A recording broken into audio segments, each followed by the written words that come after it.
Vous cherchez des réponses sur la chlordécone? Vous êtes au bon endroit?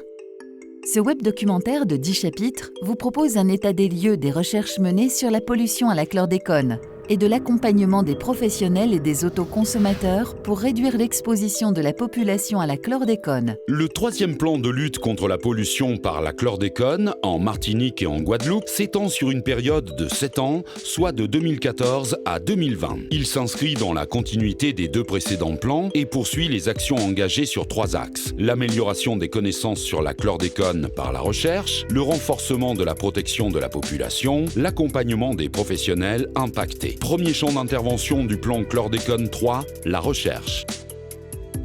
Le projet Opale concerne la diffusion de la pollution à l'échelle de bassins de rivières, comme la rivière du Galion en Martinique. Il a révélé que le transfert de la chlordécone dans la nature s'effectue essentiellement par le drainage des sols et l'infiltration des eaux. Le ruissellement et l'entraînement de particules de sol jouent également un rôle important lors des épisodes pluvieux intenses et selon le type de sol. Il faut donc limiter l'érosion par un travail du sol adéquat.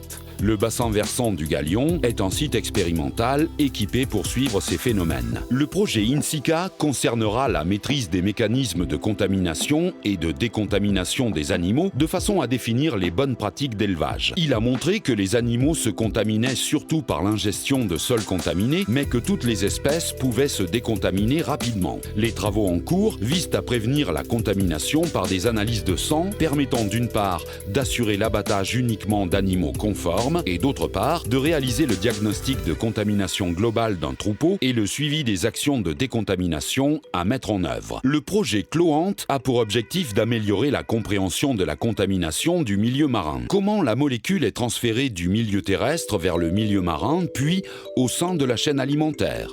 Comment doser et suivre la chlordécone présente dans l'eau polluée? Répondre à ces questions permettra de suivre et d'anticiper l'évolution de la pollution dans le temps. Des recherches sont en cours pour trouver des solutions de dépollution des sols. À ce stade, les techniques de dépollution par les plantes, par les bactéries ou par ajout de produits chimiques ont une efficacité trop limitée pour être mises en œuvre. Une piste prometteuse consiste en l'ajout en grande quantité de matière organique pour piéger la chlordécone, limitant ainsi le transfert dans les plantes. Deuxième champ d'intervention du plan chlordécone 3, la protection des populations. L'étude Canari, dont les derniers résultats ont été publiés fin 2017, a pour but d'actualiser les données d'exposition et d'établir pour la première fois un référentiel de contamination de la population par la chlordécone. Elle permettra d'adapter les mesures de prévention selon les résultats des niveaux d'exposition des différentes catégories de la population, en particulier les plus vulnérables. Le troisième champ d'intervention du plan chlordécone 3 concerne le soutien des professionnels impactés par la pollution.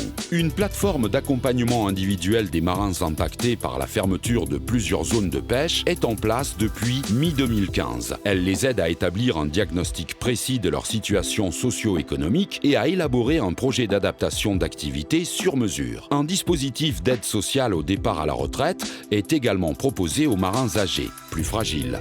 Tous les maraîchers producteurs de racines et tubercules se sont reconvertis ou ont adapté leurs pratiques pour éliminer la contamination de leurs produits. Les jeunes agriculteurs bénéficient d'un suivi spécifique. Les éleveurs sont accompagnés par le groupement de défense sanitaire de Martinique afin de réaliser un diagnostic de leur élevage et trouver des solutions pour réduire l'exposition de leur cheptel à la chlordécone. Ce plan chlordécone 3 vise, sur le long terme, le développement durable du territoire dans un contexte de pollution avec une implication de l'ensemble des acteurs locaux. Dans cette logique, une charte patrimoniale a été signée en mai 2015 par 22 acteurs, dont l'État, les collectivités, des représentants de la société civile et des organisations de professionnels.